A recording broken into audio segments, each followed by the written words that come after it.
Hey folks, Todd at Freedom Fighter Tactical. It's time for another status of business and inventory update. Let's get started right now.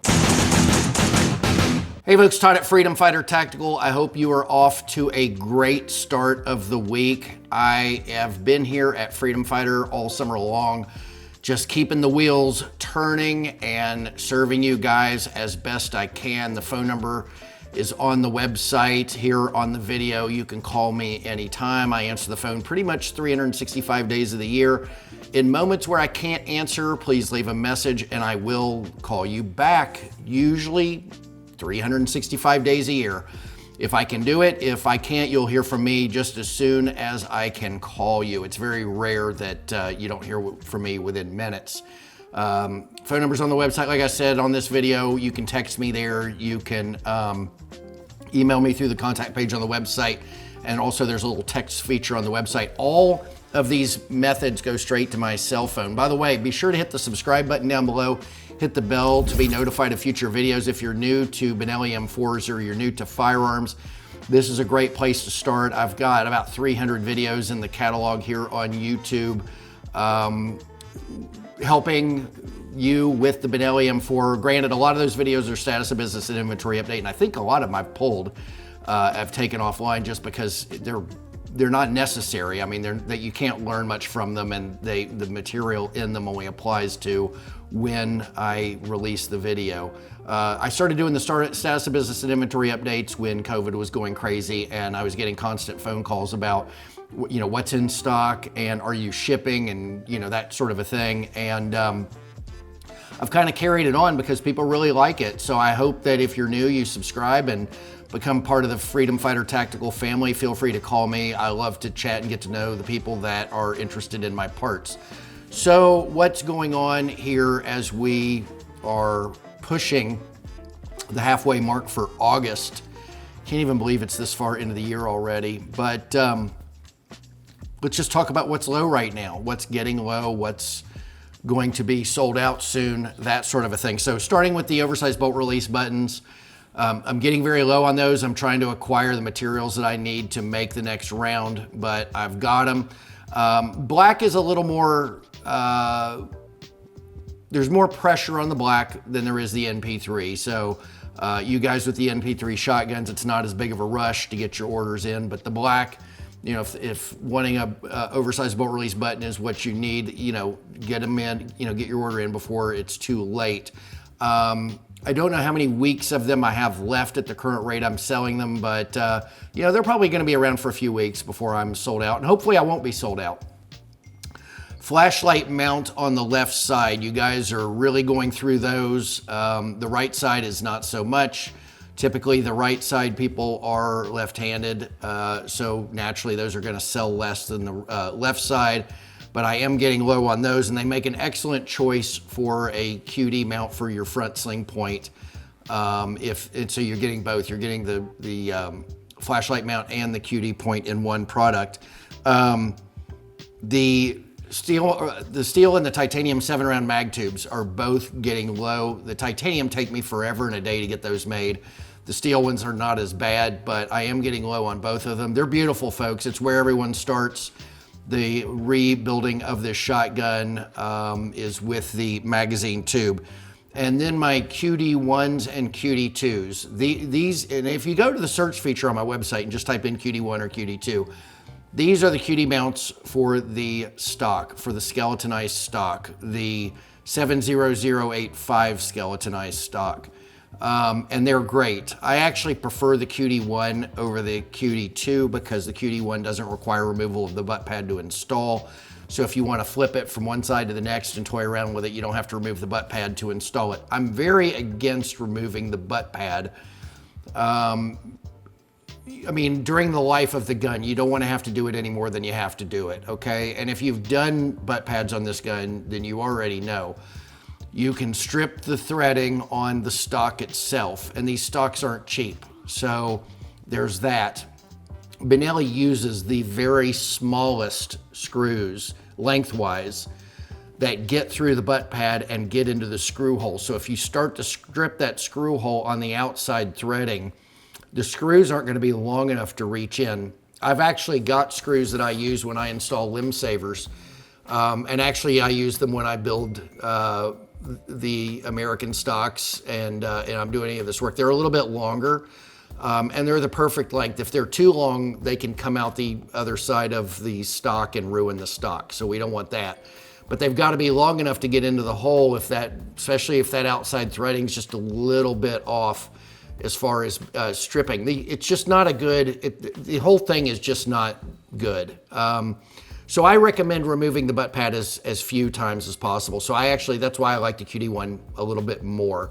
But they're both great. And if you're putting the LimbSaver on anyway, you're gonna pop off the butt pad that Benelli has and put the LimbSaver on. Benelli uses I don't remember the size of the screw right off the top of my head, but it's a Phillips head screw. And the size of screw head that it is, you need a fairly decent sized screwdriver to go into there and get the job done. And it's just not good for the butt pad itself. If you do it enough times, you start to remove chunks of the butt pad around the little holes that allow the screwdriver to pass through. So I use and I don't remember off the top of my head the size of this wrench, but I use a hex screw with a hex wrench, and it goes through much nicer. And that's what I use. So anyway, QD1, QD2, getting kind of low. It's like everybody wants these. The final item, I actually talked to Benelli this week about the 70085, the American style, the traditional style Benelli skeletonized stock. I have a pretty decent load left, but at the rate you guys are moving through them, I bet I don't have them to the end of September. And I was talking to, I have 2 different reps at Benelli that I can talk to, and they have told me that there's not gonna be any new ones out in the marketplace until next year, available for guys like me, because I'm a Benelli dealer, not guns, just the parts. But I can order direct from Benelli, but I won't have the option to get any until sometime next year. So we're at a minimum 4 months to 5 months off. And once I'm sold out, I don't know if anybody else has them right now, but if you're wanting Benelli M4 70085 skeletonized stock, I wouldn't sit on this one, folks, because there have been times in the past where dealers can't even get them for 2 or 3 years. Yeah. So those days may be over now, but, and partly because of dealers like me who focus more on the parts and work hard for Benelli to make and get them out there. I won't take all the credit. Maybe that somebody at Benelli has come around and realized that, hey, we need to have more parts available for the people out there. And we'll sell more shotguns if there's more parts available, especially in the age of clones and 1301. Everybody thinks the 1301 is a direct competitor of the Benelli M4. And while it may be a direct competitor, it's not for the same reasons that you might think. It's not because the Beretta 1301 is the answer that Beretta has made to Benelli. You don't answer the M4. Benelli set the stage with the M4. They're the only shotgun that has got all this service behind it. It's been tested by numerous military and law enforcement agencies. It's been in the Marines. There's no gun like the Benelli M4. And so when people say, the 1301 is the answer to the M4, well, it's only the answer in the sense that they're trying to get more sales at the counter. And by making a cheaper shotgun and making it look like the M4, and allowing people to believe that, hey, this is the answer to the M4, they're going to sell them. And so I think in the age of clones and 1301 being compared to the M4, Benelli might be loosening up a little bit as far as the parts go, make sure they get out there so people can get their mag tubes and their skeletonized stocks. Because in the past, it was so difficult to get some of this stuff. So anyway, that's the news going on here. Oh, by the way, I did on Instagram last week. This is a letter from the ATF that a client sent me. I can't find mine. I wrote one back around 2003, 2004.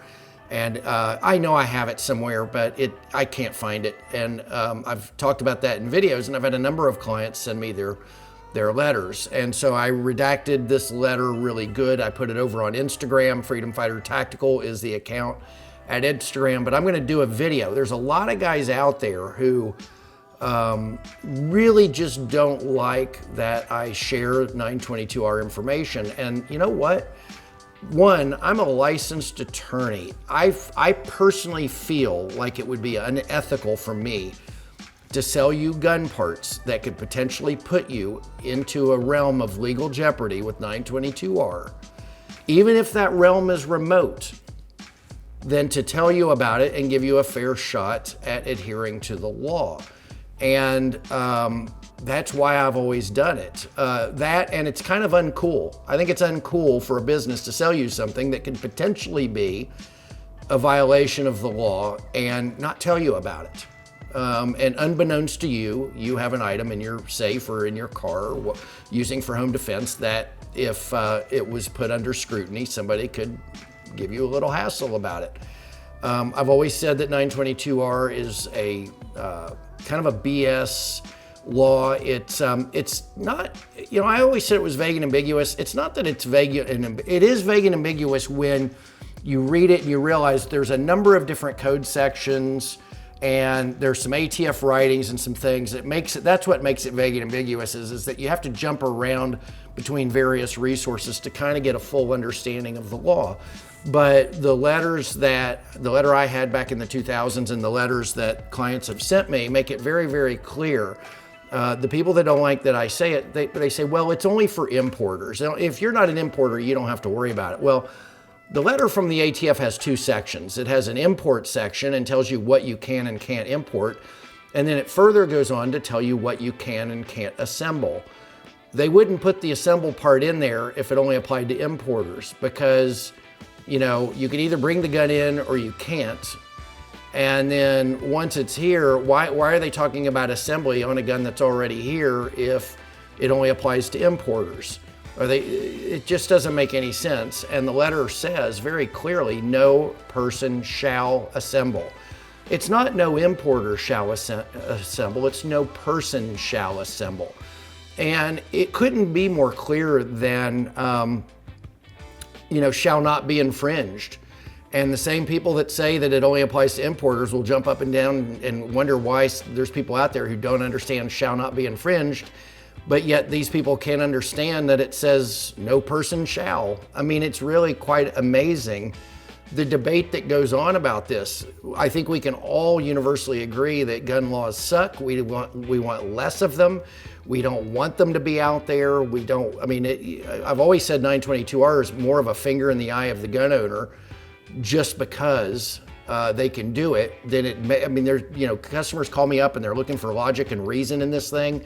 And I'm like, just go ahead and abandon all logic and reason because there is no logic and reason. It's just them putting their finger in your eye and letting you know that they can do this. But the law is just, it's poorly written. It can be confusing. It's likely not, I mean, there's no black helicopters. They're not looking at ranges for people in violation of this, at least not with this gun. I don't know about AKs and other guns, but with this shotgun, the odds of you being in trouble over 922R are probably so low that it would be like hitting the lottery. But somebody hits the lottery every once in a while, and somebody might cross the wrong person. Those people in Kansas City who stood in front of their house and with guns as all those people marched by, you know, what they did was legal as far as most of us could tell. I don't know the particulars and if they truly did something illegal there, but I remember the liberal prosecutor in that city going at them full force for simply standing in front of their house with their weapons.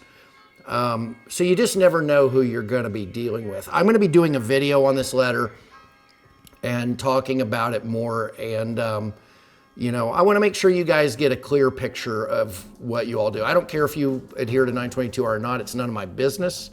If I were selling you a car and I was selling you a Porsche, I'm not going to worry about whether you're going to go drive it 90 miles an hour or 110 miles an hour. It's none of my business. And when you buy a tube from me, you buy a stock from me, I don't care what you do. It's none of my business, but it's my business to give you a fighting chance at understanding what's out there so you can make an educated decision and decide for yourself how you want to comport to the law or not comport to the law. It's fine. I mean, either way, you do you, and you know, I give you the information so you can make that decision as an adult and as an educated person.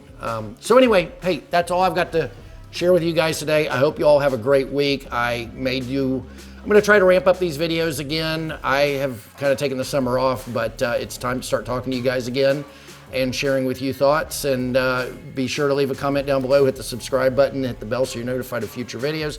You know where to find me. And guys out there in the armed forces, thank you so much, guys and girls, for serving this great country. Those of you who have served, thank you as well. And all you first responders out there in the field who are out there every day in uniform, risking life and limb to make sure our communities are safe and that everybody can enjoy the American dream. I appreciate each and every one of you. And every time I see one of you all in uniform out and about, I think about this. It's huge. It weighs heavy on my mind that you guys are out there, and girls are out there serving in the capacities that you do. And I'm super grateful. So anyway, take care, folks. Be safe. I'll talk to you in the next video.